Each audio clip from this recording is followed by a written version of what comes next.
Welcome back to the deep dive. Today we're heading to the island of Dominica. We're going to be exploring how traditional Kalinago names for, places and things, how this original vocabulary really stands as testament to the resilience of the last indigenous population there in the Eastern Caribbean.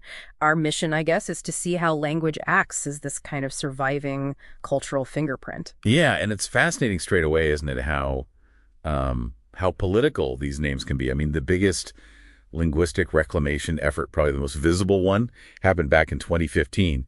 That was the official change from Carib territory, that was the old name, to Kalinago territory. Right, and Carib itself was problematic. Hugely. It was an exonym, a name given by outsiders, Europeans in this case. And worse, it got tangled up with these, frankly, offensive and mythical claims about cannibalism. Oh, wow. So changing it to Kalinago, which is their own name for themselves, their endonym, well, it's a powerful assertion of their own history, their sovereignty. That's a huge difference, really. So if we look bigger picture at the island itself, what's the most sort of symbolically important name that's been reclaimed there? Oh, it's got to be Waitukubuli. That's the original Kalinago name for the whole island of Dominica. Waitukubuli. And what does that mean? It translates beautifully, actually. Tall is her body. Right. It's this really poetic description of Dominica's landscape, which is incredibly mountainous, very high peaks. Right. Compared to just Dominica. Exactly. Yeah. Which Columbus apparently chose just because he sailed past on a Sunday. Right. Dominica in Latin. So, using Waitukubuli today, it's a direct counter-narrative. It pushes back against that colonial erasure. And that happens on a smaller scale too, right? I noticed some place names still hold that older history like Layou, the river and village. Yes, Layou. That one comes from a Kalinago word meaning unknown. So these names, they're like little pockets of knowledge. In this case, it probably reflects a traditional understanding of that river, maybe its unpredictable nature, something mysterious about it. Fascinating. It shows how deeply connected they were to the environment. Absolutely. Which brings us nicely to, flora and fauna.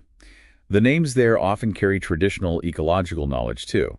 Linking language to survival, essentially. Precisely. Take the Gommier tree, Bursera simaruba.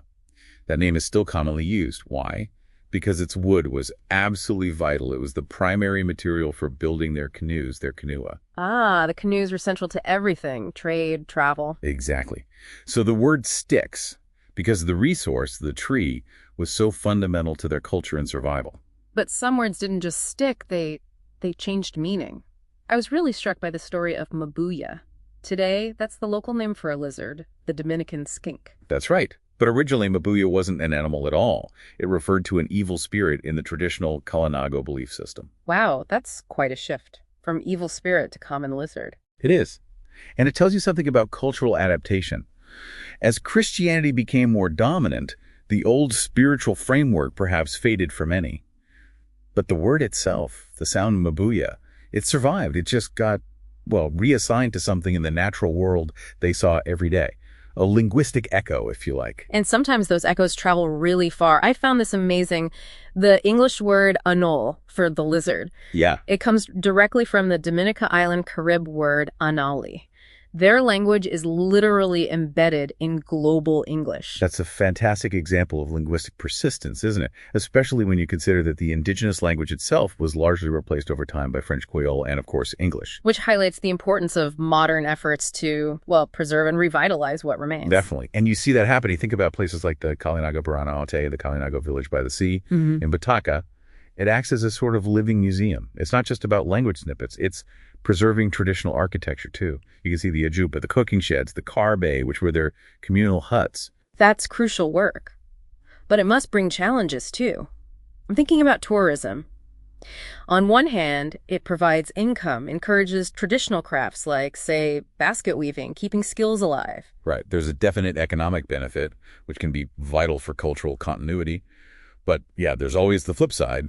The risk of what some call commodification. Where culture becomes staged, performed for tourists, maybe losing some authenticity. Exactly. It's a really delicate balance they have to navigate preserving genuine tradition versus, presenting a version of it for commercial appeal. Survival versus performance. So thinking about all this, the names, the shifts, the preservation efforts, what's the final thought here? What's the power in holding on to a name like Waitukubuli? Well, the sources we looked at often point out that when a language disappears, it often signals, quote, the replacement of one cultural system by another, end quote. So if you connect that idea back, the deliberate, continued use of indigenous names, like Waitukubuli, it's more than just symbolic. Maybe think about this. How does asserting that original name, insisting on it, actually work to prevent the full replacement of that cultural system? How does it keep the indigenous voice as the narrator of its own story, despite everything,